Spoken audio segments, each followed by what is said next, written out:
Hello and welcome to the May 16th edition of Ukraine Without Hype. I am Anthony Bardaway. The first part of this episode will be about a recent investigation by the Kyiv Independent into the Yellow Ribbon movement in occupied Ukraine, while the remainder of the episode will be about a list of international topics that are in some way related to Ukraine, either in the region or involving Ukraine in one way or another. However, first, I do have to cover some recent updates, more brief stories. And the first is that I am recording this on the 15th, which is a day of mourning. For the last couple of months, since that awful winter we had, there had not been so many direct attacks on Kyiv. However, the day before yesterday, as of the time of release, there was a devastating missile attack along with a mixture of drones and everything else, as these usually go, but the missile struck an apartment building in Kyiv, in an almost entirely residential neighborhood, Pozniki, so there's not even an excuse of, oh, the Russians were trying to hit this military base or this government installation or decision-making center is the word that has been used. No, it was an apartment building in a extremely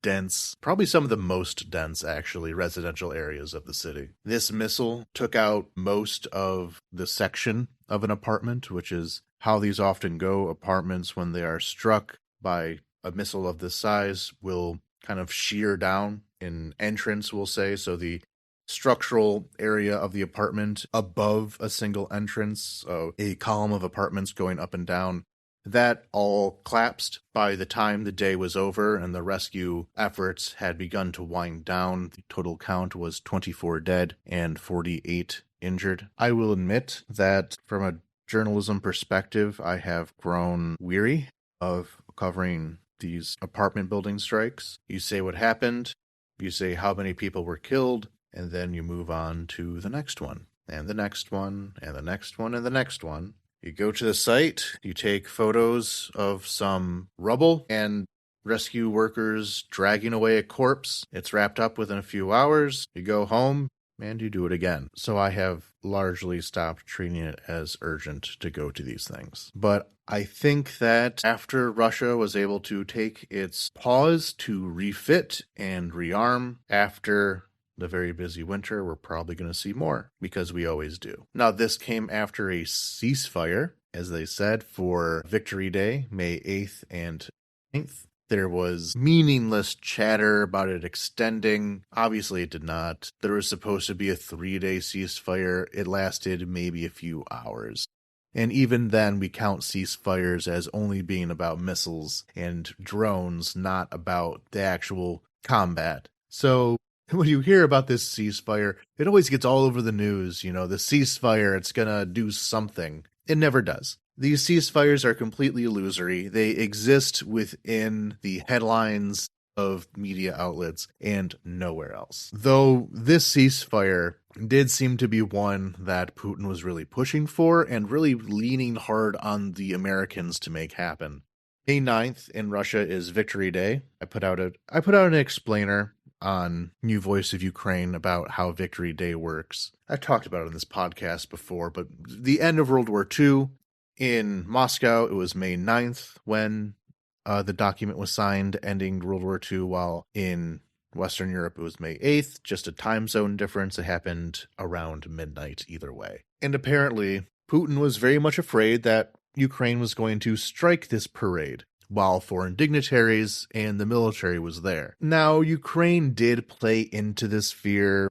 Zelensky and a few other top officials were kind of hinting at maybe attacking this Victory Day parade, having them have a bad day of one way or another, but this never was particularly realistic. While Ukraine has been able to attack other parts of the Russian Federation much more freely, with its long-range strike capability in the form of missiles and drones, and attacking a lot of oil refineries, that kind of thing, the Russians have really condensed their air defenses on Moscow, and another incident where a drone is able to sneak onto Red Square would be harder to pull off. And especially on a holiday where I'm sure that they're at full alert for it. So I don't think it was a realistic expectation to expect an attack on Red Square at Victory Day. But it seemed as though Putin thought it could have happened. So that does say something about the estimations of Ukrainian capabilities now that are ongoing in the Kremlin. However, this was always going to be a smaller event. There are reasons for that make Russia look bad, others that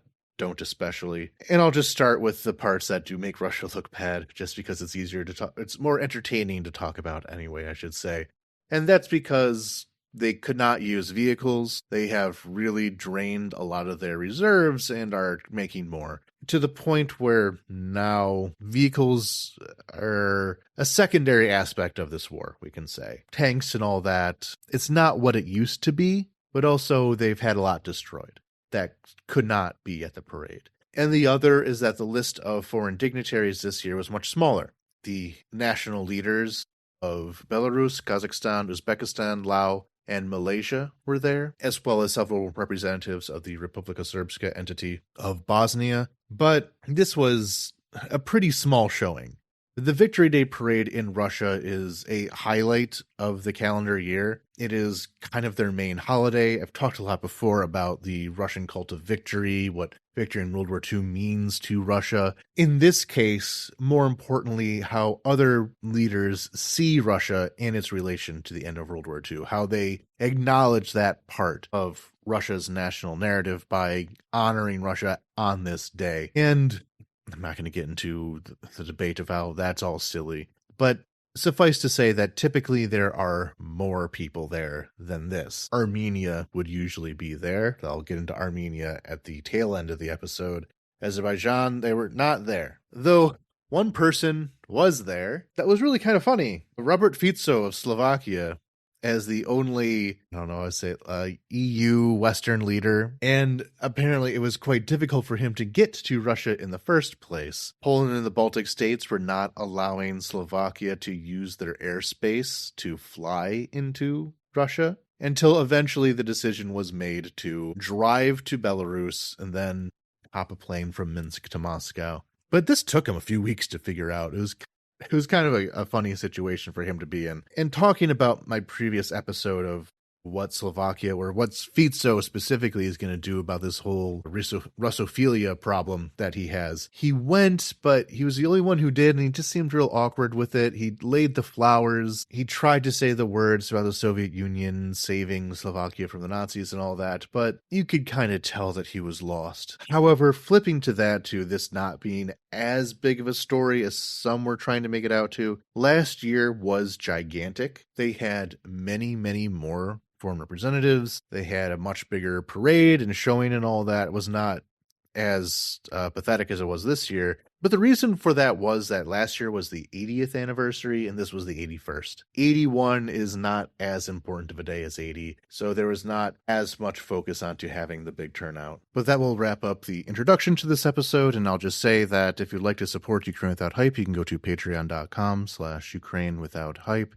and join our list of supporters. And if you'd like to go to the primary news outlet that myself and Romeo work for, you can go to english.nv.ua for the new voice of Ukraine, or to support them, go to patreon.com/nvua. And on to the opening topic of the show. The Kyiv Independent recently did an investigation into the Yellow Ribbon organization that operates in occupied territory as a form of partisan resistance against the Russian occupation, and has, up until now, and let's say in public, though there had been complaints more behind the scenes, presented in a very positive light. The Kyiv Independent itself had done positive reporting on them in the past, as well as just about everyone else. And the basic rundown of what they do is this. They encourage individual people who live in the occupied territories to do some kind of public showing of solidarity with Ukraine, a showing of loyalty towards Ukraine, and of resistance against the occupation. As the name implies, of Yellow Ribbon,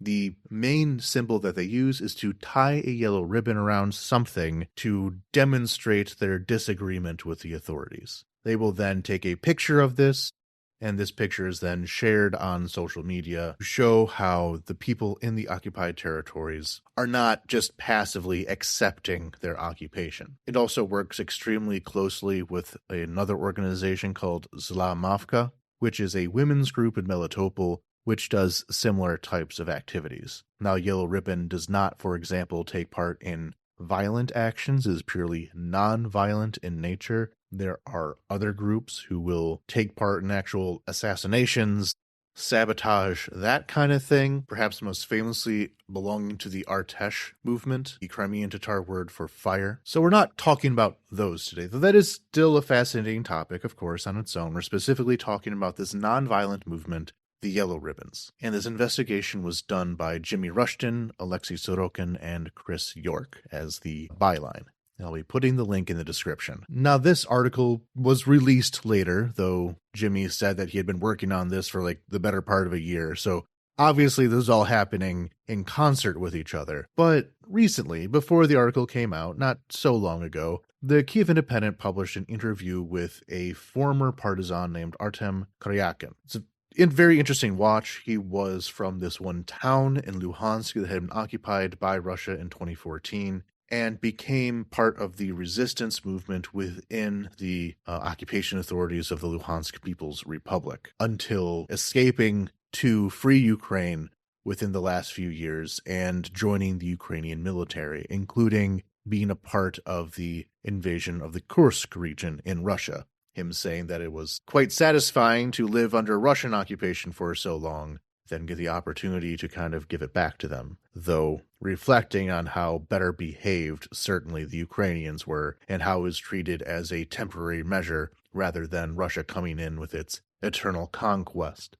But again, we're not talking about that either. We're talking about the Yellow Ribbons. And I'd kind of picked up on that this would be the next story that Kyiv Independent would be talking about after this, because up until this point, like I said, these nonviolent resistance movements were covered pretty positively. But then in this interview, he was very dour on any kind of idea of popular resistance in the occupied territories. I'll go over the reasons why in the next section, trying to keep this a bit better organized. But as he was quoted in this article, quote, "Such nonviolent actions only bring death or arrest to the last remaining Ukrainians. This also hinders our security agencies because those that could quietly and more or less anonymously transmit intelligence and eliminate Russians on a massive industrial scale are simply jailed, imprisoned, simply for taking a photo of a piece of paper against the backdrop of an occupied city." And I'll be getting into more details of what this means, but the simple elevator pitch of the story is this was very, very dangerous.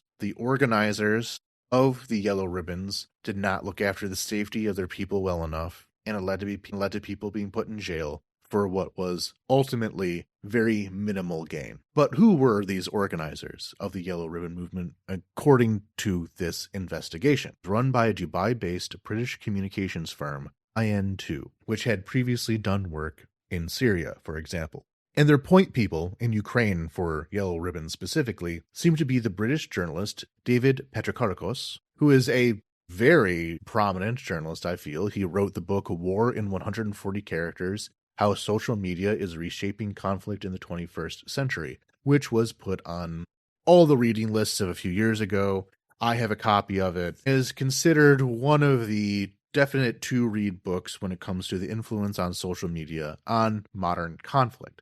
So very much a prominent person. And the other is Hanna Shelest, a Ukrainian think tank academic involved in a lot of things, including a lot of things I think very highly of. Both of these people are people who I thought highly of, and would like to continue doing so. But therein lies the first problem. And I'm going to go through this one problem at a time. And that is that these are respected people, yes, but this is a journalist and an academic, not covert operations professionals. This is a communications firm, not an intelligence agency. Other resistance movements within the occupied territories often are coordinated with Ukrainian intelligence. Not always. The majority of resistance against the Russians that does take place there is anonymous and individual, but a lot of the bigger stuff is coordinated or supplied or something by one Ukrainian intelligence agency or another. And some of the quotes that they have from these intelligence agencies were not very kind. While the funding came from the British and Canadian governments, and according to the article, overfunded. This seemed to be a very expensive operation, with no real accounting for what made it so expensive. The cost did not seem to add up to their income. And again, some of the quotes within this article are very down on that, seeing it as a way to milk the British and Canadian governments for funding for a highly publicized but ultimately not very effective operation, with ultimately little in the way of accountability. And that's really front-loading the first problem with this on a structural level. The actual organization itself did not seem to be very well put together. It was well put together, I should say, to look good in front of media, not necessarily do as much good by getting these big names, for example. But what are the other problems here? And the one that this article really opened up with and focused on and treated everything else as a secondary effect of is the recruitment system. So how the yellow ribbons would work is that you would get on Telegram, message in a bot, essentially. Think of a customer service bot, press 1 for this or that. And you would go on this Telegram bot. It would give you a list of suggested actions that you could do, and then after you did it, you would submit a photo of yourself doing it. Some of these actions were extremely risky, such as playing Ukrainian music in public that would get you snatched up right away, but that's for the next segment. But also keep in mind that Telegram is not a very secure app. In Ukraine, it is, I think, the default messaging app. Most of what I do is through Telegram, but it's not super secure. If there's anything that requires a higher level of security, it gets over to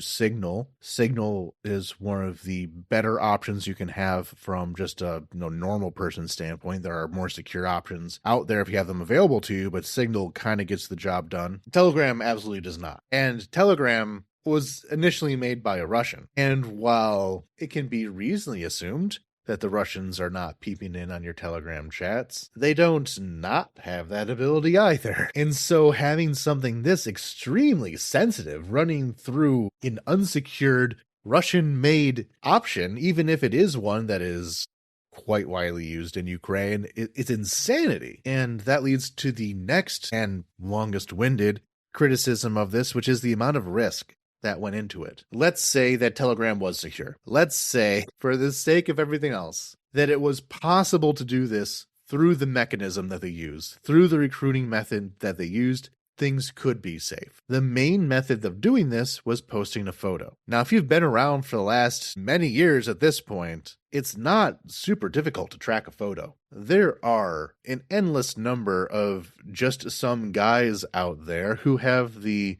open source intelligence skills that they can track down wherever a picture happened. This is not only a national security issue, but also a personal one. The journalist Natalia Antonova has done a lot of work how this will affect you as far as personal relationships go, actually. How easy it is for a stalker to trace you just by the photos that you put online, the information that you put available on the internet.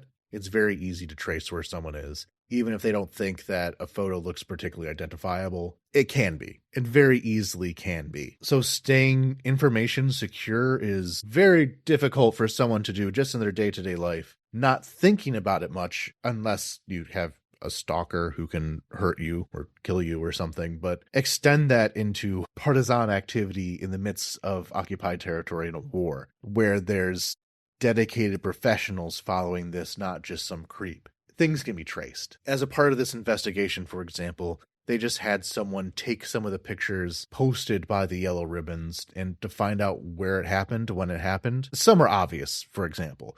Someone posted a video of this yellow ribbon put in front of the Donetsk football stadium. Obviously you know where that is. But even from the time of day, based on the shadows, you can say when this happened, where this person was when they took this photo. And from there, an intelligence agency can get to work. One pull quote from the article, quote, "With the start of the full-scale war, the situation only changed for the worse. The FSB took control of the occupied cities of Ukraine, including external surveillance systems. In Luhansk, for example, cameras appeared on every street. You can't walk 10 meters without being noticed." Now, even during the Donbass phase of the war, there was a very heavy presence of the FSB within the Donetsk and Luhansk regions, who were tracking down partisans, people who were still loyal to Ukraine, but they did not have endless resources. Many people were able to get away with it in occupied territory throughout most of those years.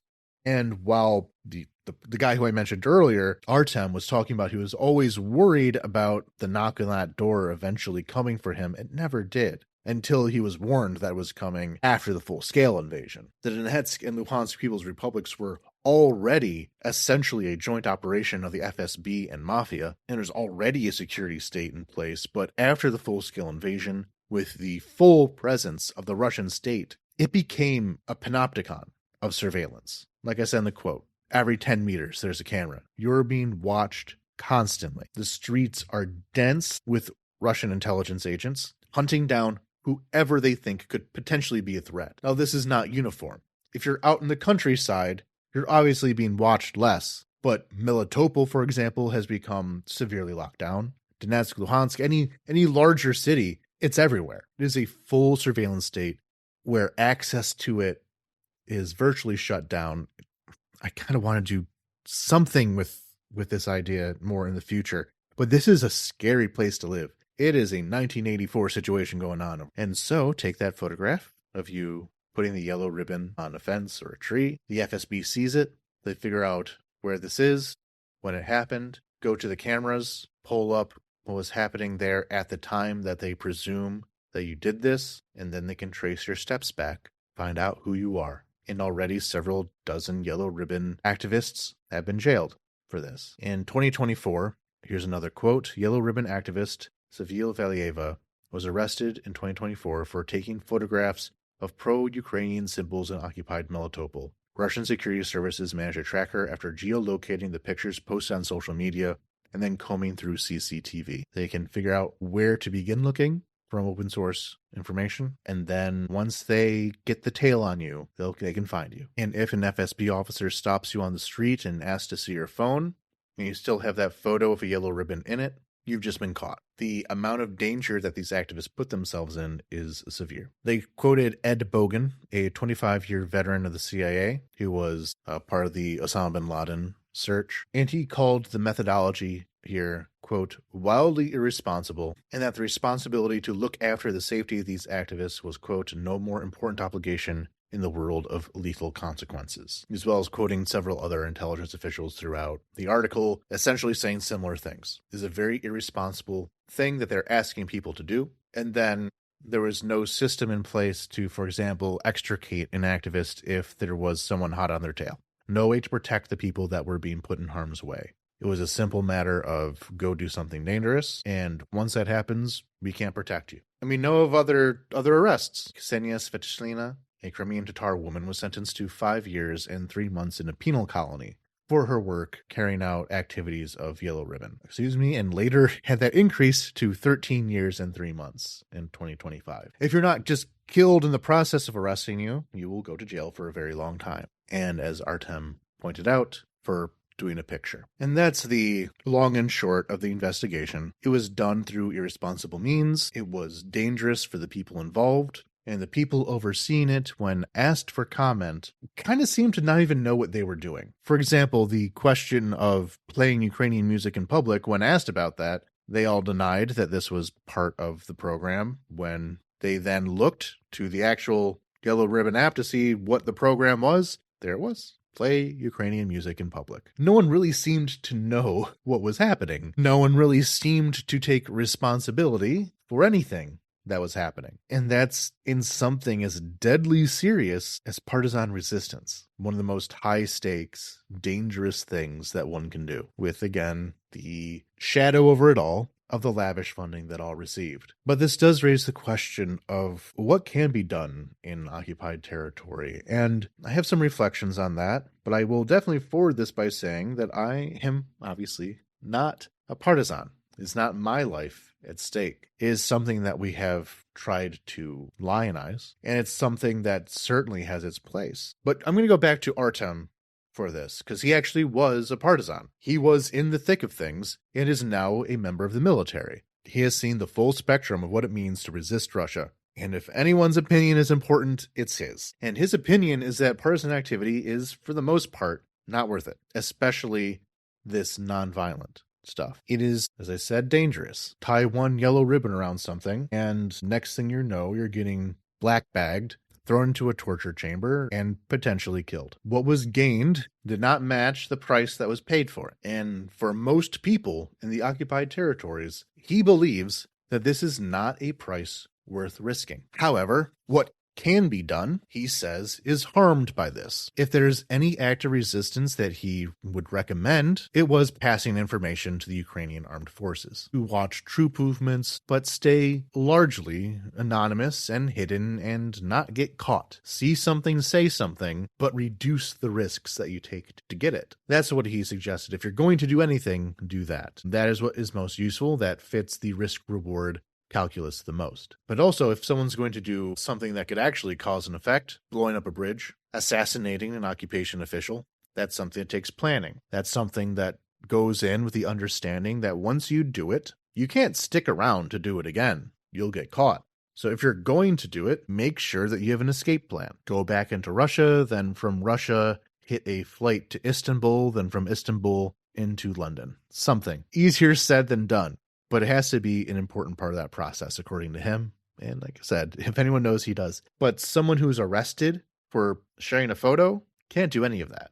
They're burned. They get burned as quick as anything else, but something accomplishes more than anything else. And according to him, he says, just wait with the flag. The most straightforward thing someone under occupation can do is that when Ukrainian soldiers do show up to liberate a territory, be there waiting for them, flag in hand, reminding of what the fight is about. And as Artem explained all of this, none of it can really be done in organizations. Perhaps earlier on it was easier to organize into cells, organize into movements, organize into larger groups of people who could protest against the Russians or do something. But the world has changed since 2022, and now any resistant cell, any form of organizations have begun being dismembered. The FSB has been deeply, deeply embedded into the occupied territories and have been very effective at anti-partisan warfare. These attacks still happen, of course. Every week or so, there's another story of some partisan action, blowing up some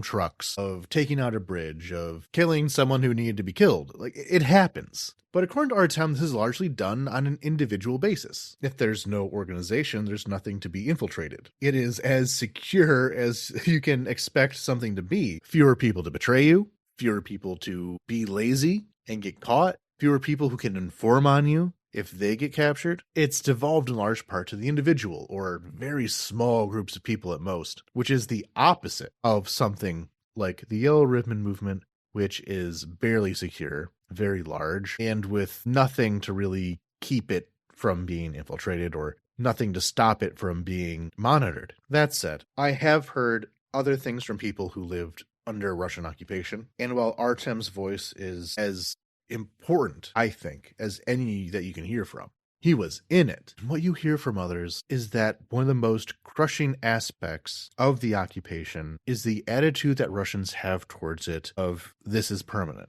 And it's something Artem also mentioned as being very psychologically heavy. The strongest ideological and psychological weapon that the Russians use is a feeling of inevitability. They're here and there's nothing you can do about it. Everything is now going to be Russia. You are going to be Russian, and even the setbacks faced by the Russian military in accomplishing that goal have been downplayed in order to not break that illusion. One of the landmark images of the counteroffensive in the Kharkiv region was a Russian poster saying how inevitable and eternal this Russian occupation would be, and then the Ukrainian soldiers tearing it down to reveal a poem by Taras Shevchenko reading, "Keep fighting, you're sure to win. God helps you in your fight. For fame and freedom march with you, and right is on your side." There was no, that was a perfect moment of the hubris, the imperial hubris of Russia, that everything is just going to be Russia now, and your opinion on this doesn't matter.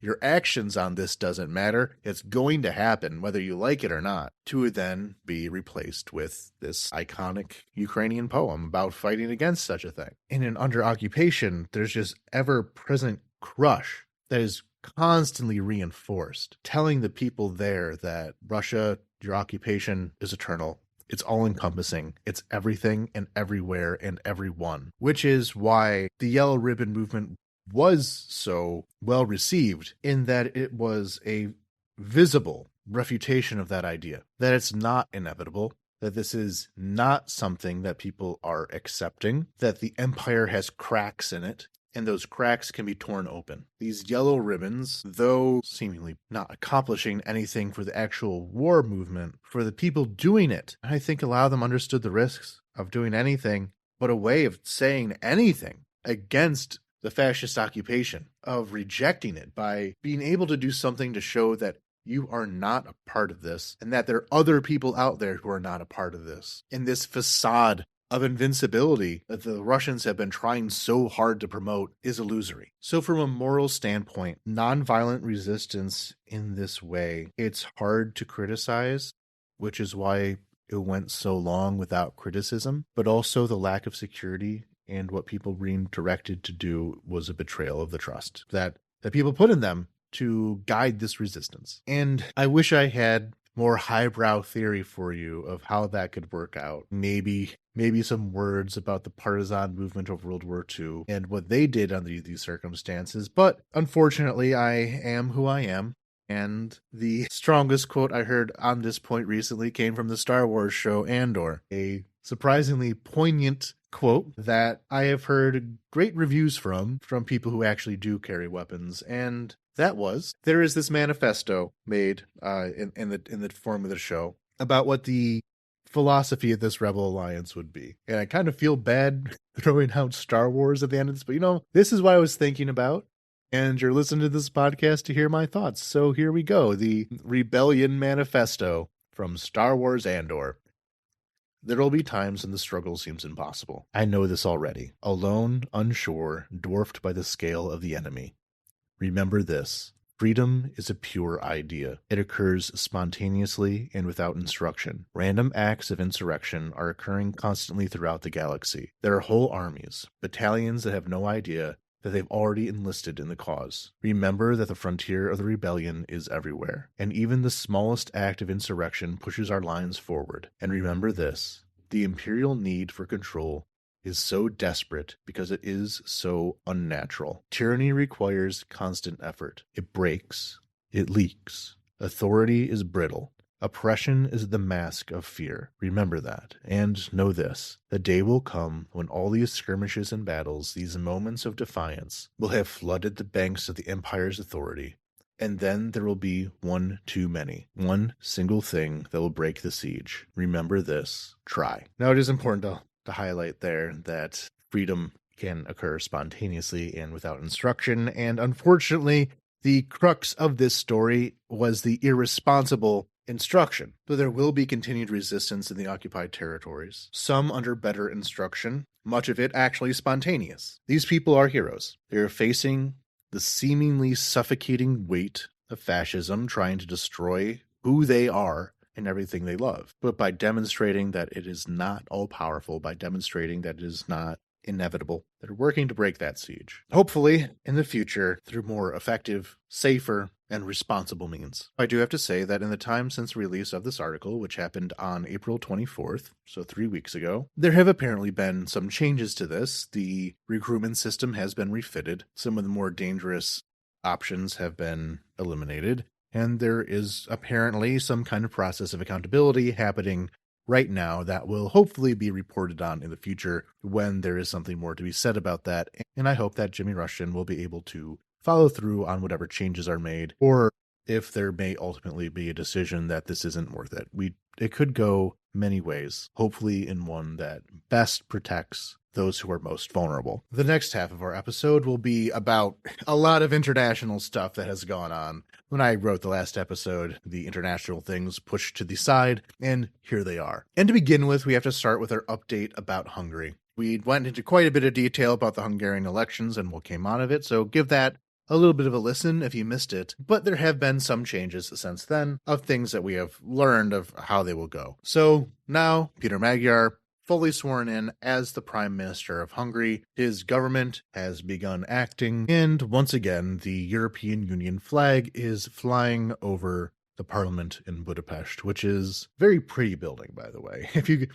It's been rough trying to recommend people going to Budapest in the last few years, but it is a pretty city. Go there, it's interesting. And once again, the EU flag over Parliament. Next up, they expelled a Russian spy. I don't think there's only one. I think that more work will have to be done to get rid of all of them. But one of the very first things that the incoming government did was to start expelling Russian spies. Budapest crawling with them, one less of them now. Another effect was that Ziobro, the Polish politician who had been hiding out in Budapest following his corruption investigations in Poland, he had made Budapest his site of exile. He was kicked out of Hungary and relocated to the good old US of A.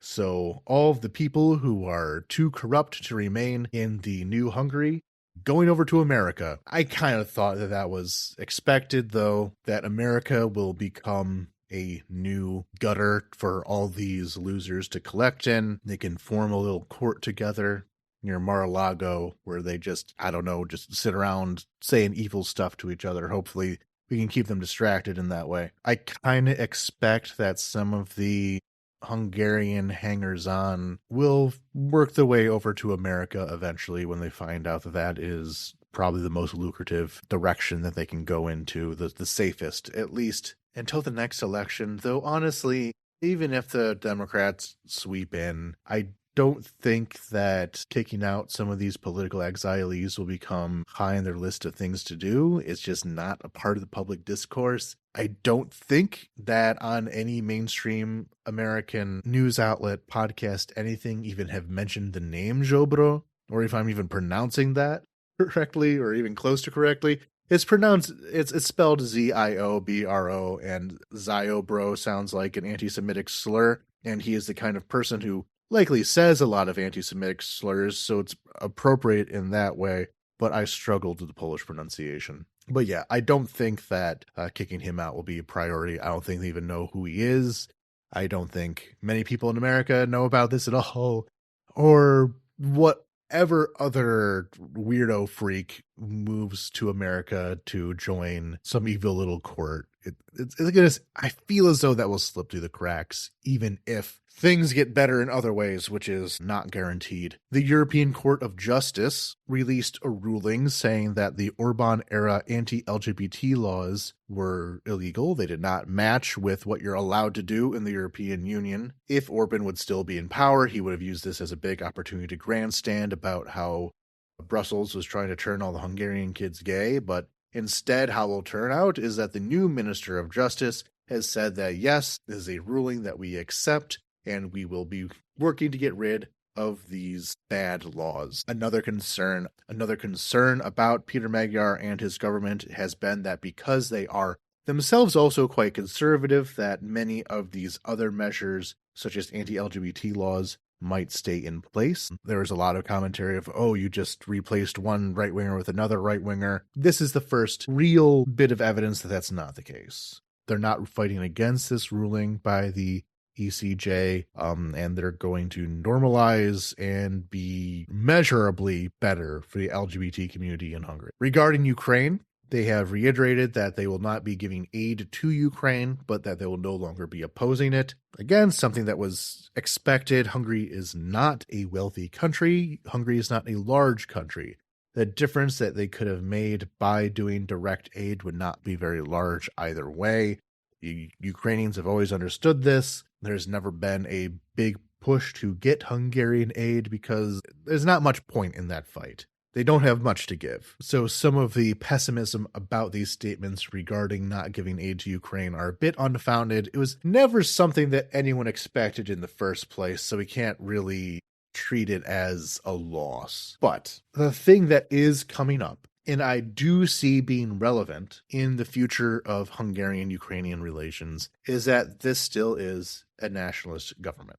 When I talked about Hungary in my Hungary episode, and, scattered whenever I talk about Hungary, the central idea of Hungarian political culture is the fact that the current state of Hungary is notably smaller than the Kingdom of Hungary. Hungary's borders were significantly reduced, leaving behind Hungarian populations in most of its neighboring states. And this has been the central question of Hungarian political decision-making since World War I. That's not going to go away, even if the president was not himself a right-wing nationalist. And the first big international move that Hungary did was to go over the Beneš decrees in Slovakia. So after World War II, the new Czechoslovak government passed these laws targeting the populations that supported the Axis occupation of Czechia and Slovakia, or Czechoslovakia, which included the fact that it was very easy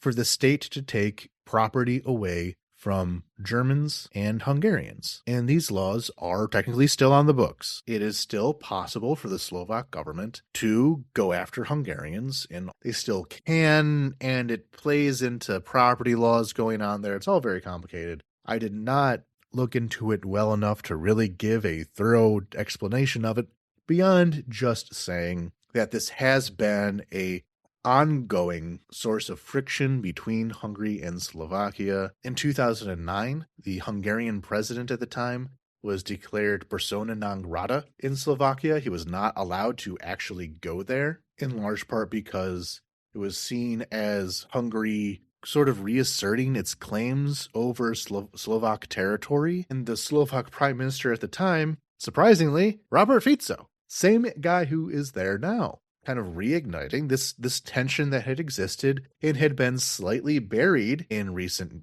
time because of this close political partnership between Slovak nationalists and Hungarian nationalists against their common enemy in Europe. Those tensions didn't disappear. They're just put on hold till later, and later's now. And this is all within the framework of being European Union countries with otherwise perfectly fine relations. There's still this tension over the questions of the First and Second World Wars, of the dissolution of Hungary, of irredentism at the extreme edges of it. And without that kind of anti-liberal alliance in place to hide it, it's coming back again. Even though I'm sure to the average Hungarian, average Slovak, it'll be hard to tell the difference. You can cross the border anytime you want. You can do business with anyone you want. And as this relates to Ukraine, Magyar did have a meeting with some of the heads of the Hungarian community in Ukraine and will be asserting some of the same demands that were made by the previous Hungarian government regarding language rights, regarding ethnic and communal rights of the Hungarian minority. This was, of course, again met with skepticism. We're hearing the same thing over again that was used very cynically by Orban in order to shut out Ukraine. Now, I think it can proceed in a much more productive manner. I think that these meetings can happen and not turn as nasty as they had previously. I think some of the concern about Magyar in this regard can be put on hold. He might turn out bad. Let's give him a chance. This next segment will be about the Middle East and Ukraine's role in it. Of course, the context for all of this is the war between United States and Israel with Iran, and how in the opening days of this Iran war, Iran retaliated by attacking the Gulf states, the Gulf Arab states, the United Arab Emirates, Saudi Arabia, etc. And the obvious place to turn for how to protect yourself from Iranian drones has been Ukraine. This is not only a matter of technology, though technology does play a large role in it. Ukraine has developed cheap interceptor drones that can take down an Iranian Shahed. When, in the first days of this war, they're shooting extremely expensive Patriot missiles at these things. Insanity. And from the standpoint from being in Ukraine of watching these Patriot missiles that are typically used only very sparingly in Ukraine, if they're even in stock at all, these very critical air defense weapons that Ukraine will go weeks or months without having one of, being burned through like that, made me want to weep. But the mistake was quickly learned, looking towards Ukrainian methods of dealing with these drones. And as I began to say, getting the technology to take them down, it's straightforward enough, though these countries have begun to make purchases of these interceptor drones, and the Ukrainian parliament has okayed the foreign sale of these drones to outside parties. So business is now getting going. But the more important part that is experience of tactics, the way drones are used changes all the time. A methodology that is used 1 month can be utterly irrelevant 3 months from then. The process of taking military technology from the drawing board to release takes a very long time, and in that time, things change rapidly, making those innovations, which a couple months ago were state-of-the-art, not so useful anymore. So being able to have the access to Ukrainian expertise is even more important than having access to Ukrainian technology. And through that avenue, Ukraine had been building up its relationships with Arab states. And so at the end of March, Zelensky did a tour through the Middle East, through Saudi Arabia, the United Arab Emirates, Qatar, and Jordan, though notably not Israel. And this has been, so far, quite lucrative for Ukraine.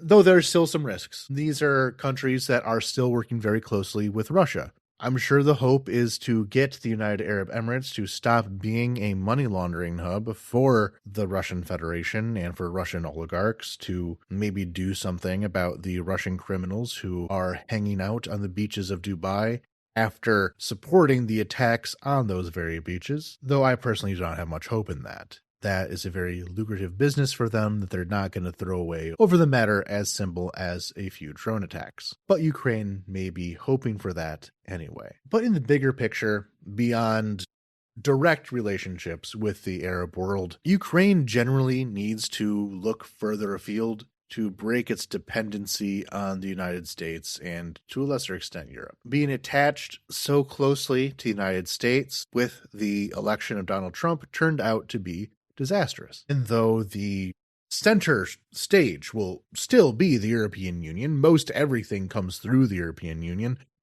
by far the number 1, 2, 3, 4, and 5 best relationships that Ukraine would have are all just the European Union. There does need to be more diversity. Part of this war has been that Russia just has a bigger imprint on the global stage than Ukraine does. They are in more places, they are doing more stuff, and being able to compete on that level, to compete as a power, will have downstream effects that will aid in Ukraine. Though the more pessimistic way of looking at all this is that Ukraine is still involving itself in this war. I'm sure they hoped that by offering the United States and Israel help with air defense, that would win them some political points that can be cashed in for different aid in the future. But that didn't happen. The Americans and Israelis are being pretty adamant they do not need that help, though from what I understand, it is happening on one level or another, at least on the individual or company levels, certainly, if not necessarily the governmental. But because the attitudes being displayed in the United States and Israel, that will not result in any political chits to cash in. And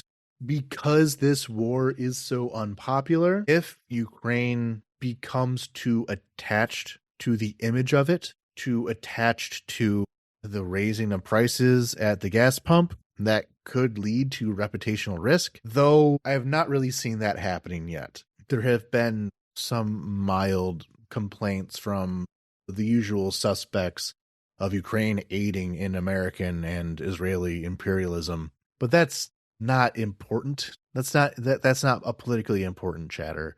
On a macro level that could have actual political salience, it does seem to be purely the Trump and Netanyahu show there. I haven't, from important places anyway, seen too much backlash to Ukraine on this, though I will still maintain some kind of fear that it could turn out that way. But on this point of Israel, a different story took place that really showed some of the frictions that have been ongoing between the two countries, even if they have been not entirely unfriendly, of course. Haaretz, the Israeli newspaper that is associated with the left, with liberals, with opposition to Netanyahu, it's pretty popular with English-speaking liberals, I think, is their primary audience. The Hebrew edition is not as prominent as the English edition. Haaretz is what I tend to read out of Israel. But they had been doing this investigation by a journalist named Avi Sharf for the last couple of months because there was this release of documents of suspected Shadow Fleet ships, Shadow Fleet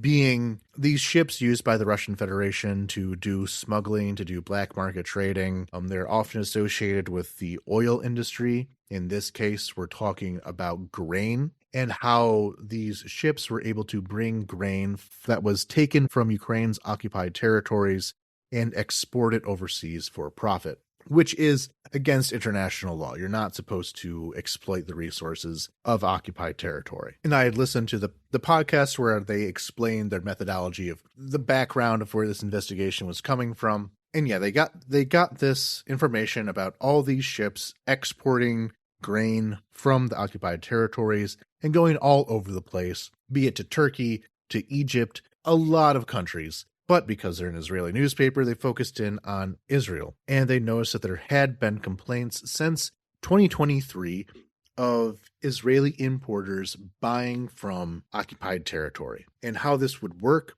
would that there would be an offshore platform or ship-to-ship transfer where a ship coming out of port in Berdyansk or Mariupol or Crimea would take their stuff out to sea as dirty shipment and be offloaded onto a different ship that was cleaner to then be exported elsewhere.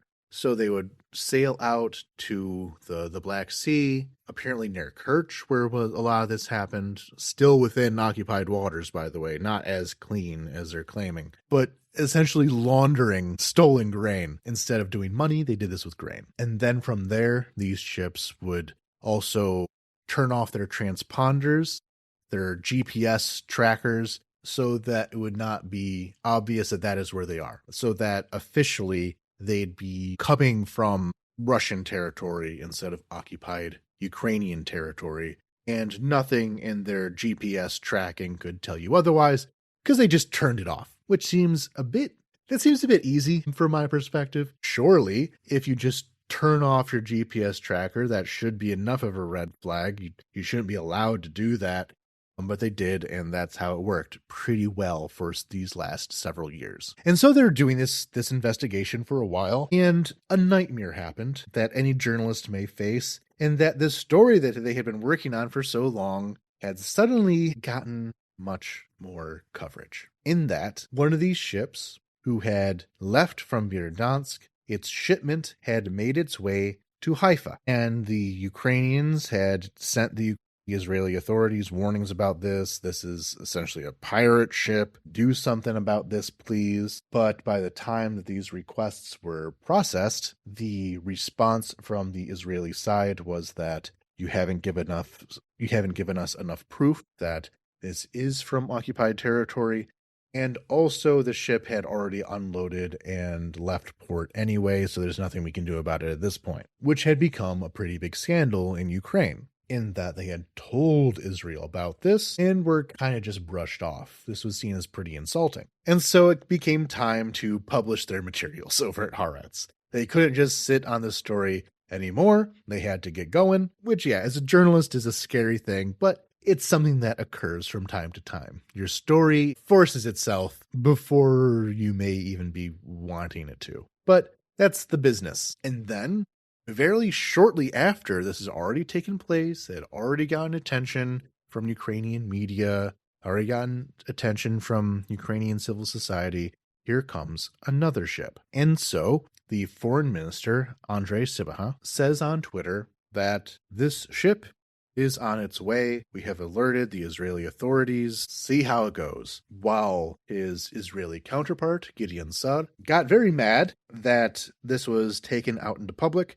to not the appropriate channels, as he claimed, and accused Ukraine of taking part in, quote, Twitter diplomacy, leading to a big blowup that lasted a few days of Israel accusing Ukraine of doing everything improperly and not following the right paperwork, etc., while Ukraine accused Israel of profiting from the occupation of Ukraine. This was an ugly time on Twitter, we can say, where there was a lot of accusations being thrown around, a lot of ugliness that eventually resolved in the company that was doing the importing saying at first they couldn't cancel this shipment without the Israeli government telling them to, because they would take on too many liabilities for doing so without government demand. until they eventually just said, no, we're not taking this shipment. And problem at the time averted. And of course, during all this, the European Union actually threatened sanctions on Israeli companies, and Ukraine also threatened these sanctions on Israeli companies who would take part in this black market grain trade. And though there isn't really a satisfactory conclusion to this story, the Israeli importers are now saying that they'll be implementing a new verification system to make sure it doesn't happen again. Honestly, as about a good of a government response that we could get, but it was front-loaded with a lot more ugliness than was necessary. And going into my analysis section, I'll begin by saying that Israel is not unique in this. Turkey is the bigger offender. Yes, publicly, there has not been as much of a blowup between Ukraine and Turkey as there had been here. That's just true. However, a lot of that falls on the Israeli response. This could have been something that could have been handled better behind closed doors. Israel decided not to do that. They kind of publicly scorned Ukraine on that in that first shipment I mentioned, while the second one was really just the result of that cold shoulder. Egypt, another big offender here, had gone through a diplomatic process of essentially saying they would no longer do this in exchange for other considerations. Turkey is a complicated relationship on its own. Yeah, Turkey has done a lot of sanctions dodging on the part of Russia. It is a critical part of this black market that Russia runs, but at the same time, Turkey has maintained close diplomatic contact with Ukraine and has been a critical source of support, and also hostility, both at the same time. Turkey's a complicated one. So Israel was claiming that they were basically being bullied on this point, but it is not that simple. There was more going on behind the stage, and ultimately it came down to, like I said, Israel's reaction. Now, Israel has long had a caustic approach to diplomacy, but this became much more pronounced, well, first under Trump. The political communications of everything in the world became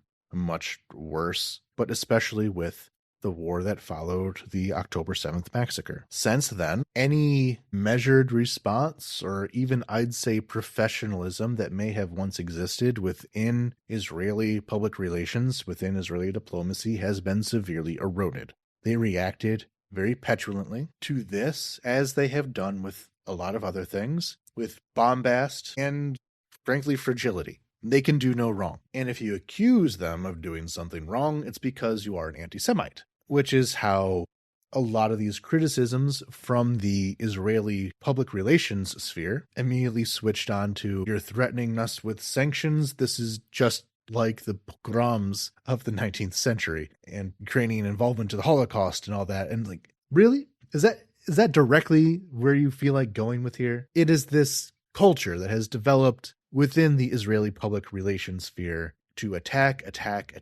accept no form of criticism, and if someone is criticizing you, they are evil, and ultimately are convinced that this is a good look, and they're making the other person look bad by doing this. Look, I used to live in Israel. I got my grad degree in Israel. I was a political science master's student in Israel. I'm familiar with this sphere. I've been to the conferences, and when I did that in 2012, 2013, that was not the attitude. They still believed that they had to argue on behalf of themselves, which apparently no longer feels necessary. And beyond that, this public relations sphere that Israel has developed on the internet and in the pro-Israel media, the strangest part about this incident was how much space had developed in between even them and Israeli society as a whole. When this news hit Israeli society, most Israelis were on the side of Ukraine on this. Yes, it is not a thing that Israel should be doing. We should correct it. A lot of Israeli politicians were saying how this had to be corrected, how this was a pro-Ukraine response throughout much of Israel to this incident. Generally speaking, Israelis support Ukraine more than they do Russia, even if the political side of it is not always good. So if you're reading Hebrew language responses, you're getting a much healthier reaction to things. But then you look to the English, you look to a lot of these figures who have built careers in Hasbara, public relations, and they are going crazy. And the disconnect there really is something that they need to look into, because that is That's a liability that they have right there. And this isn't even like a right-left thing. One of the strongest worded defenses of Ukraine in this situation came from a settler who had taken part in a little bit of a price tag attacks, is what they referred to them as. You may refer to it as something else. Even he said that, yes, we need to find a solution to this problem. I support Ukraine in this. It's not right-left. It's, I don't know, it's like this weird culture that has developed in Israeli communications. And it's not like they did this on their own. Gideon Saar is a bad person. He is a caustic person. He is someone who does not play well with others. And he's the foreign minister. He led on this. He led on the messaging that everyone else just followed. Just as their minister of diaspora affairs hates most of the diaspora, their foreign minister hates most foreigners, it seems. And as much as they have been wanting to say that this is unfair treatment, if Saar just shut up and been normal about it, it wouldn't have been a story. Or it would have been a minor story. But he had to turn it into something much bigger than it even was. And as someone who has connections to Israel and all that, which I have been open about, surprise, surprise, that is something that I certainly keyed in on.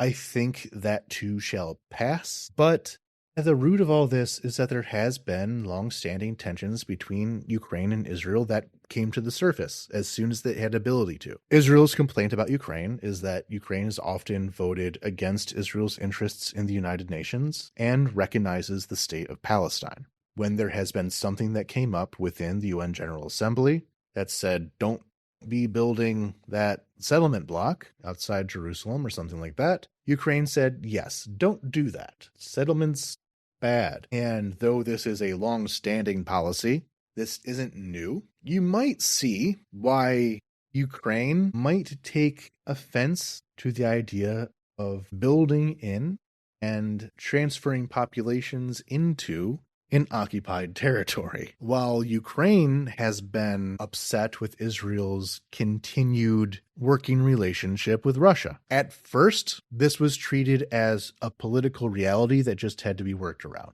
In order to deal with Iran, Israel went through Russia, which meant that in order to make some kind of deal regarding any one of Iran's proxies, from Hezbollah to the Houthis or anyone else, the route that would be gone through was Israel talks to Russia, Russia talks to Iran, Iran talks to the proxies. So severing that first link gets rid of a lot of Israel's options of working in the region. And with Syria, Israel was bombing Hezbollah in Syria during the civil war and coordinated with Russia to make sure that Russia stayed out of the way and they didn't bomb a Russian. Russia had been a major player in everything that Israel wanted to accomplish in the Middle East, and therefore they had to be worked with. In addition to the cultural connections, the economic connections, all that other stuff, geopolitically, that was it. But those facts had changed. Bashar al-Assad had lost the Syrian civil war, and Russia's future within the country has been tenuous ever since then. They have not been fully expelled, but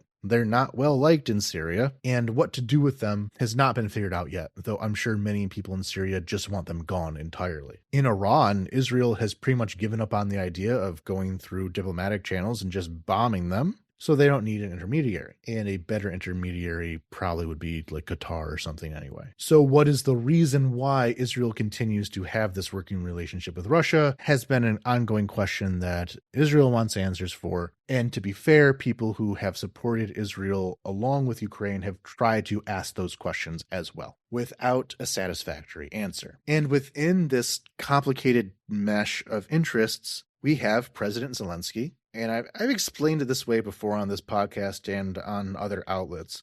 But Zelensky comes from a generation of late Soviet Jews who saw many of their family and friends and schoolmates immigrate to Israel and maintain relationships with the homeland. And in many ways, Israel was seen in both Ukraine as well as Russia, by the way, as the better running Russian-speaking country. It was a part of it was the post-Soviet country that had less of an organized crime problem and had better beaches. And so at the start of the full-scale invasion, Zelensky expected more support from Israel. He expected better from Israel. He probably shouldn't have, but from his position of who he is, where he's from, his age, his background, it's not unusual to have those opinions. And when Israel did not match those expectations, there was very quickly disappointment. So within everything else, there's also that feeling of kind of being let down. And Ukraine's continued attempts to build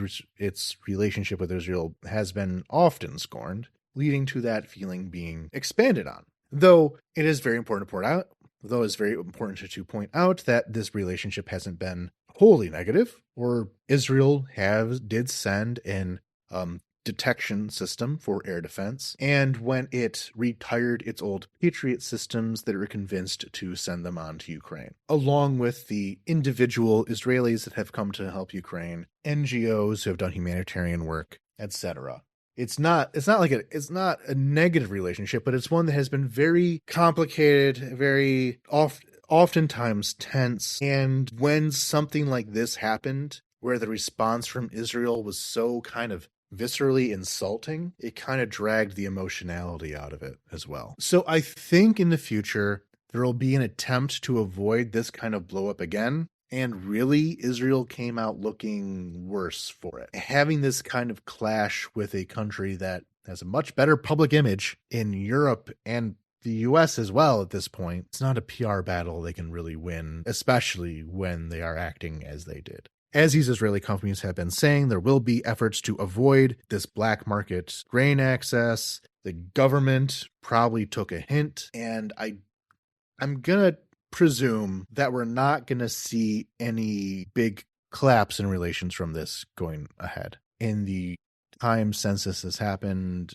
things have kind of cooled down, but really these influencers, public relations people, diplomats need a good slap on the wrist to stop them from acting up again. And hey, of course we have to address the elephant in the room. Israel has certain interests that get in the way of making the argument that Russia is categorically not allowed to profit from the resource extraction and agricultural activity in the occupied territories.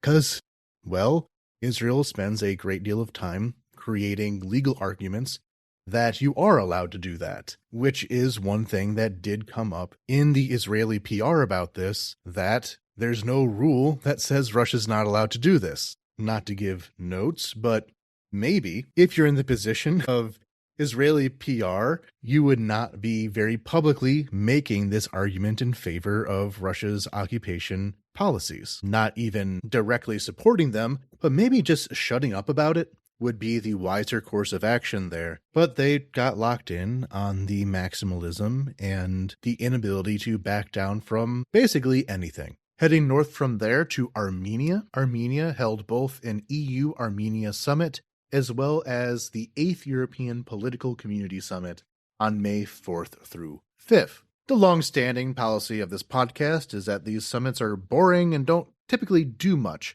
but the fact that they happened in Armenia is more important than the meetings themselves. They hosted this European Political Community meeting, which means that they are looking at themselves more and more as part of the European political community, not just in a summit, not just in these meetings, not just in these working brunches and handshaking photo ops, but as a matter of policy, as a matter of positioning. And the first thing to talk about here is, of course, what this has to do with Ukraine. The president of Armenia, Nikol Pashinyan, and Zelensky had a meeting here.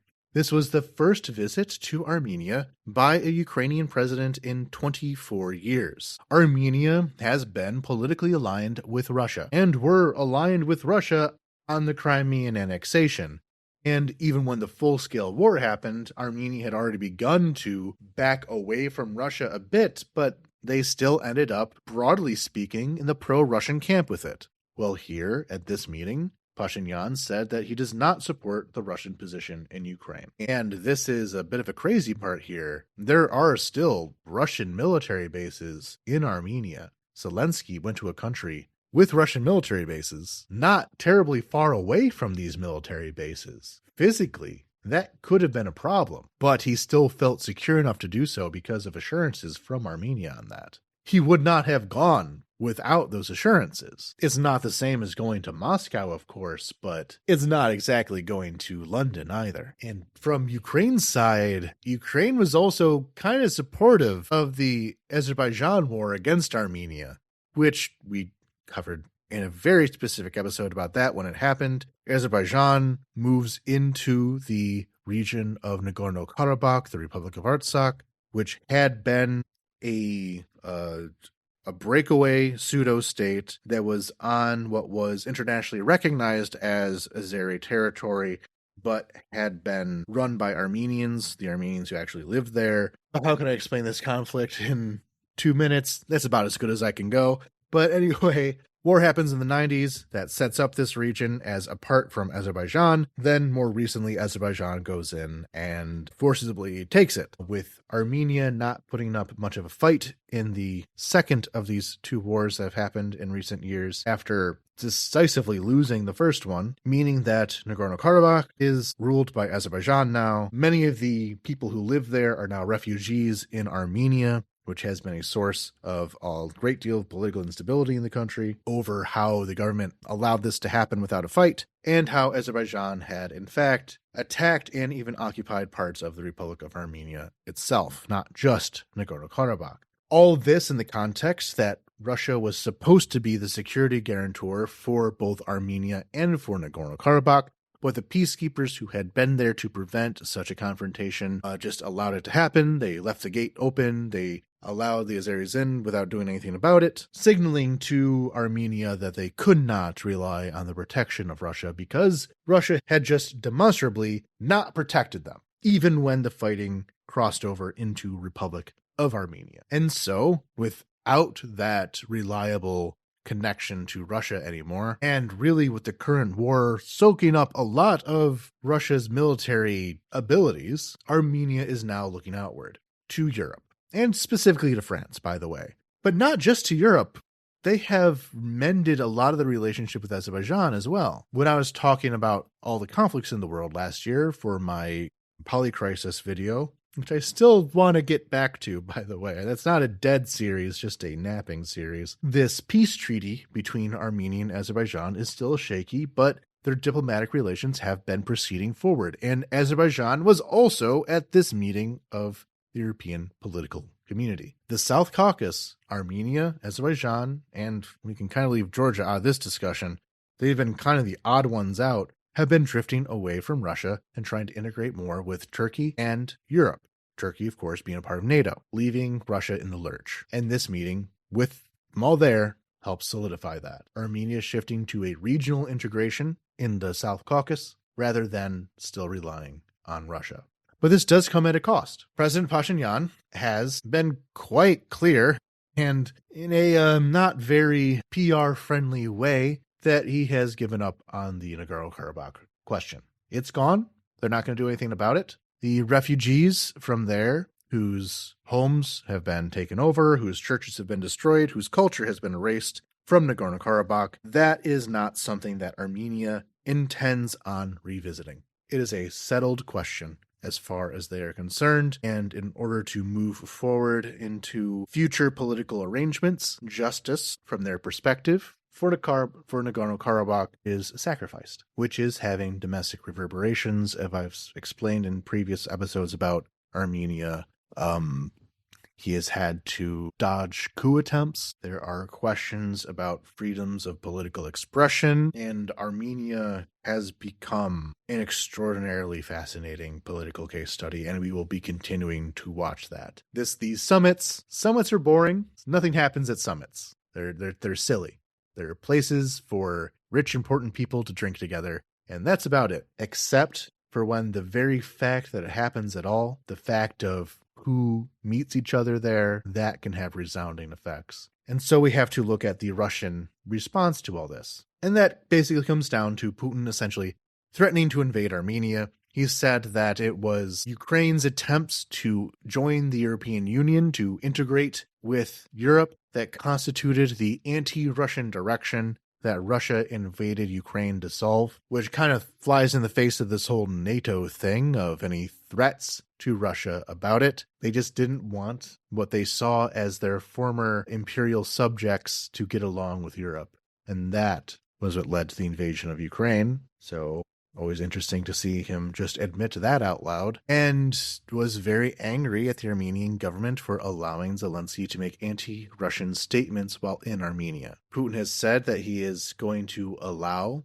for a divorce, as he called it, with Armenia, and that this could be a cordial one, while at the same time making not terribly well-veiled threats. The same threats being made against Georgia, by the way. Next up, we have Moldova. Speaking of former countries heavily influenced by Russia trying to leave the sphere of influence. And there's a few points here that are all very important and tie together quite well. The first, they have begun the process of leaving the Commonwealth of Independent States, or the CIS. The Commonwealth of Independent States is essentially the political system that replaced the Soviet Union. Countries that had once been part of the Soviet Union joined together into this international body that ultimately didn't do very much and didn't even include the whole of the former Soviet Union. Ukraine was not in it. The Baltic states were not in it, though that's because they did not consider themselves in the Soviet Union in the first place. Whatever. Though, interestingly, Ukraine was a co-founder of the CIS, but never actually became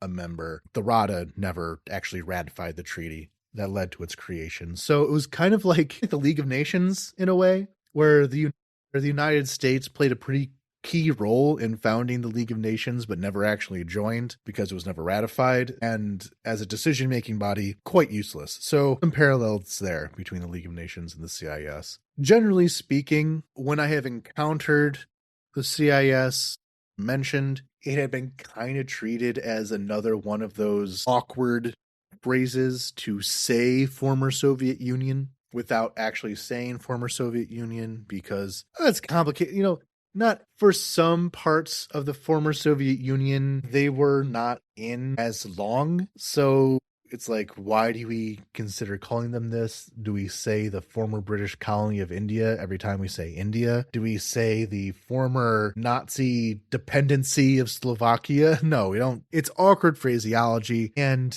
most importantly, it's one that the people in these countries often reject. But at the same time, it just does describe something. These countries did inherit their political systems from the Soviet Union. The Soviet bureaucracy became the Ukrainian bureaucracy. As far as state continuity goes, it wasn't a severance, really. So there are commonalities, there are cultural ties, there are economic ties that go into the former Soviet Union. So you have to find different ways of saying that. One of these is CIS. But that doesn't include Ukraine, doesn't include the Baltics. You can say Eurasia is one word people use, but that doesn't make any sense, really. You end up with much longer strings of descriptions, such as Russia and Eastern Europe, Russia, Eurasia, and Eastern Europe, Russia and Central and Eastern Europe, trying to describe a good word to explain the thing that you want to say. Kind of like there's no good word for what some people call third world, global south. None of those words actually make any sense. This is a bit of a rant about just something I've noticed, but CIS, Commonwealth of Independent States, a way of political continuity with the Soviet Union without any actual direct connections implied with it. But yeah, so Moldova begun the process to leaving it, which means that by next year, they're out. They are no longer a part of this Russian construction, this Russian political creation in order to keep its former colonies still tied to it. Moldova's done with it. This is, of course, after the elections where Moldova put in a great deal of effort in order to fight against Russian influence. Next, we have that they have declared the heads of the Russian occupation authorities in Transnistria persona non grata. There is a war in the early 90s where parts of the local population who were Russian, some of them Ukrainian as well, but culturally Russified, and at least seeing themselves as more tied to Russia than to ethnic Romanians, have an uprising that is supported by the remnants of the Soviet army in the area. They're able to create this breakaway microstate, much in the same way that the Donetsk and Luhansk People's Republics were, South Ossetia and Abkhazia and Georgia, and are able to have this pseudo independence within this very small territory, backed up by the Russian army. The Russian army is still there. Transnistria is essentially a mafia state supported by the Russian army, just as Donetsk and Luhansk People's republics were mafia states supported by the Russian army, but the heads of this Russian army within Transnistria are no longer allowed to enter Moldova. They cannot pass through Moldova. And of course, they cannot pass through Ukraine. So I haven't fully checked about which ones are still physically there and which ones are in Russia, but they can't go there or get out anymore. Transnistria is completely surrounded by Moldova and Ukraine. There's no other options. They do not even have a commercial airport. Though there is a military airfield, they still have to fly probably over Ukraine, which would not be welcome. And so these Russian military officers no longer have access to the territory that is apparently their responsibility, which heavily degrades the Russian ability to control this territory. Moldova has plans in place to begin the peaceful reintegration of Transnistria back in with Moldova. The continued existence of the Transnistrian entity has been a thorn in the side of Moldova all these years, has prevented them from developing in the way they want because it is an axe hanging over their heads that Russia could theoretically act at any time to attack them again. Russian intelligence services, Russian military activity runs out of Transnistria, mafia activity runs out of Transnistria, dark political technologies run out of Transnistria. There is no stable future for the region while Transnistria continues to be a Russian outpost. And this is an important step in ending that, though the full steps are not in an immediate future that we can see. The Romanian language was made the working language of the parliament, and another move to certainly aggravate Russia. As we understand quite well in Ukraine, Russian cultural influence is the precursor to political influence, and so limiting the working languages of the Moldovan parliament to their own native Romanian shuts out Russian influence in its own ways. And most important to Moldovan domestic politics, the criminal pro-Russian oligarch Vladimir Plahotniuc has been found guilty of theft and sentenced to 19 years in prison.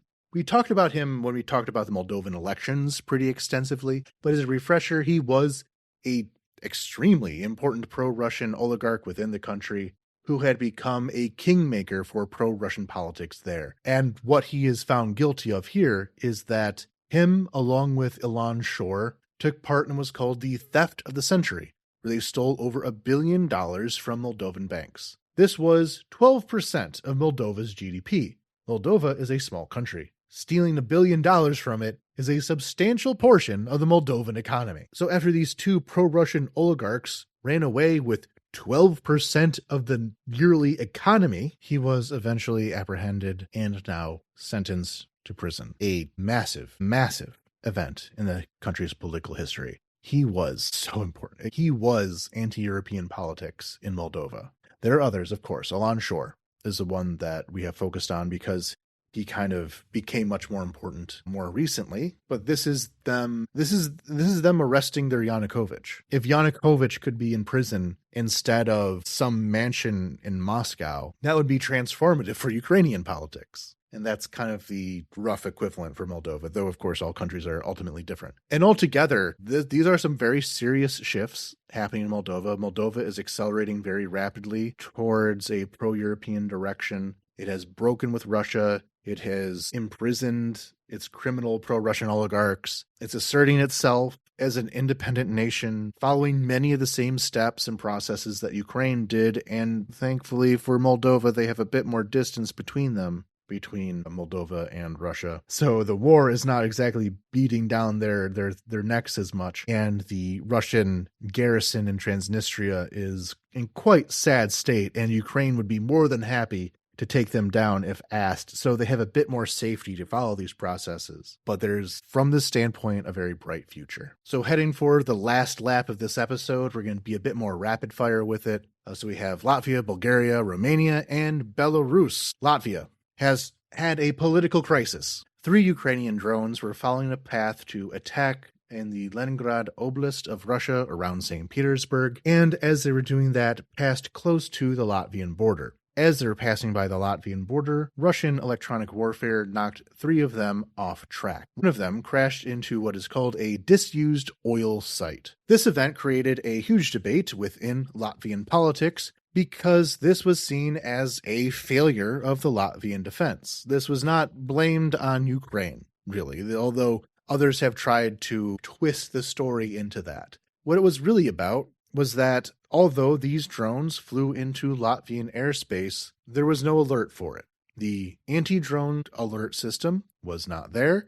People did not know about this until the drones had already crashed. There was nothing to shoot down enemy drones in the area. The whole system for what should have been a defense against a drone attack simply did not appear. Thankfully, these were Ukrainian drones and not Russian ones. A Russian drone might have had bad intentions. And really, even the Ukrainian drone might have hit something that was not an abandoned site and caused an issue. And after that, there was a lot of lack of clarity about what exactly happened. The Latvian government did not have good answers for people asking until Ukraine came in and clarified precisely what went down, the thing that I just explained. And altogether, this meant that Latvia's air defense system, its communications over it, its responsiveness to its own people in between the defense world and the civilian world was not where it should have been. Though the government on their part claimed that any drone defense in that area could have led to more safety problems than letting them pass through, which does make sense in its own way,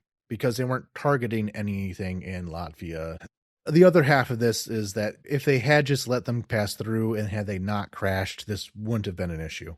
But Latvia is a country that is very concerned about its security, and the Ministry of Defense appeared to have failed in that, leading to a governmental crisis. So at first, the Minister of Defense, Bruds, resigns, and he offers forth Arvydas Milnis as a replacement. But instead, it led to a larger argument in Parliament about the suitability of the government for the task at hand, and the Progressive Party left the ruling coalition. Now, they're close enough to the next elections that they're not going to have an early election. They're just going to move forward with this minority government, but it'll be very difficult for them to govern with one of their coalition partners gone because of this. This political crisis could develop in more directions, but the Prime Minister of Latvia, Evika Salina, has framed this as essentially political opportunism. Quote, "My priority now and always has been the well-being and security of the people of Latvia. Parties and coalitions change, but Latvia remains. At present, political jealousy and narrow party interests have taken precedence over responsibility.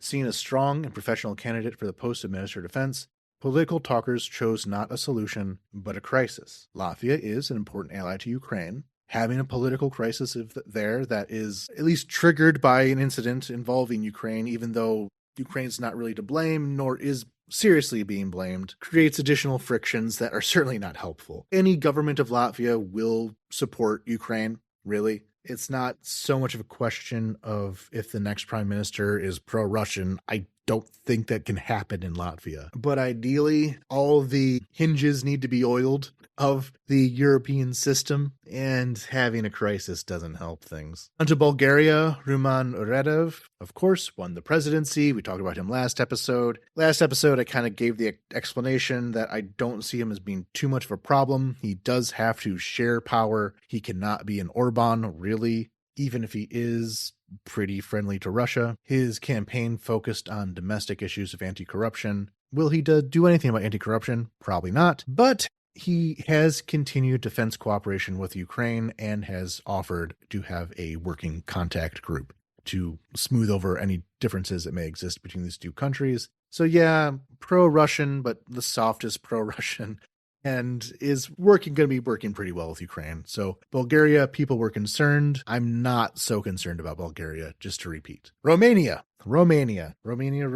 Just an ongoing crisis there. I mean, but that's not exclusive to Romania now, is it? But going to Romania closer to the elections last year, covering that pretty closely, it is still frustrating. So the government had a collapse. This was, again, being driven by domestic issues, not foreign policy, not Ukraine ones, nothing like that, but by domestic issues. Since being elected, the ruling government within Romania had been doing a lot of privatization, just full hardcore neolibs, and that led to disagreements about them being so aggressive with it. which meant that because of all these privatizations, the Social Democrats threw their support behind the far right in order to bring down the government, because they did not want any more of this economic perhaps damage as they understood it. The next election for parliament will heavily favor the far-right Alliance for the Union of Romanians. I think we can cover that more closely when further developments happen.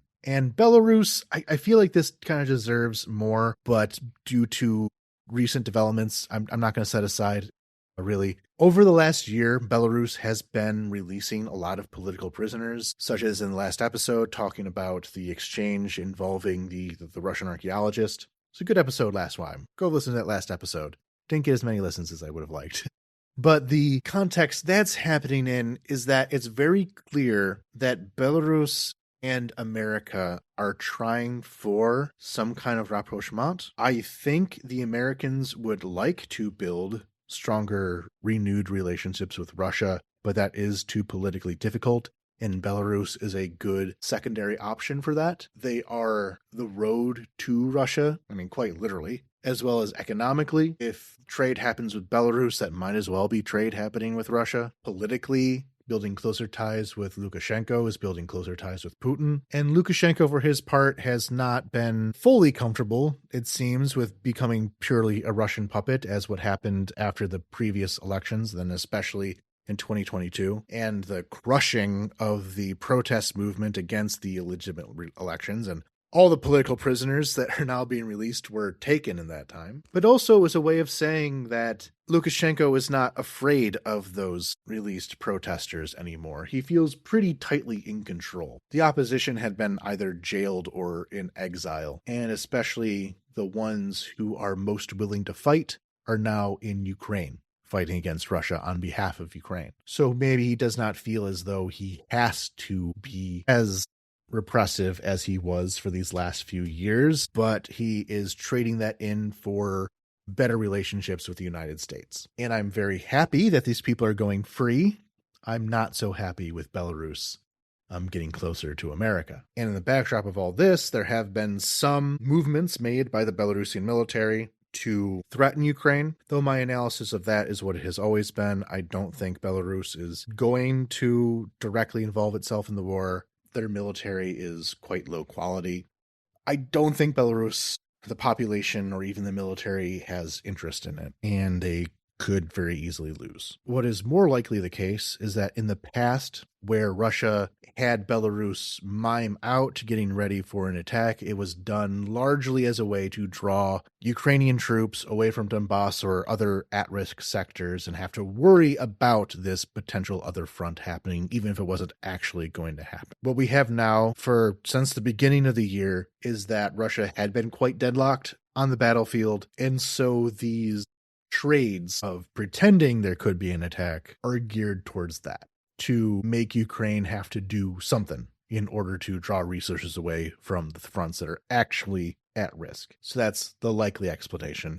And by pointing out that this is what's happening, it could throw a wrench in the works of Belarus building its detente with the West as is happening. So that will conclude this episode. And thankfully, that did a lot of the backlog. The backlog of topics has been basically cleaned out by now, so I can move forward without that weight crashing down on me. So the next episodes, I'm deciding still which order they'll go in. We do certainly have to talk about some of the changes to the civil law in Ukraine, which have drawn protests, as well as the corruption scandal that has had updates, with the former chief of staff, Andrei Yermak, being charged with his role in the corruption, as well as the general deadlock that the Ukrainian parliament, the Verkhovna Rada, has been stuck in, that has severely hindered its ability to carry out much needed reform. So that may go into one episode, although that's still quite a lot, so I may break that up further, but that's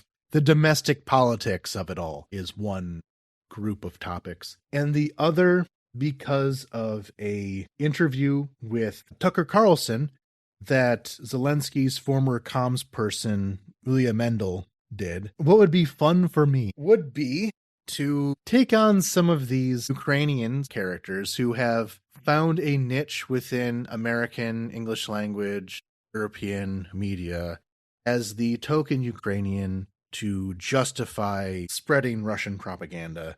They very often will not directly come out and say they support Russia, but will take other stances that are in line with Russian interests. Yulia being certainly the highest profile among them, but I have my gripes. So within all that, those are the things I would like to talk about in the upcoming episodes. How I break that up further has not yet been decided. But thank you all very much for listening. If you'd like to know more about Ukraine or information about charities to donate to, go to the link tree in the description. To support Ukraine Without Hype, please go to patreon.com/Ukraine Without Hype to give your input, give your feedback. The Discord convinced me to actually go in on what would be a very petty episode regarding those token Ukrainians. So join in on feeding my pettier nature by joining our Discord and our Patreon, starting at $2 a month on up. And speaking of our patrons, I would like to thank you all.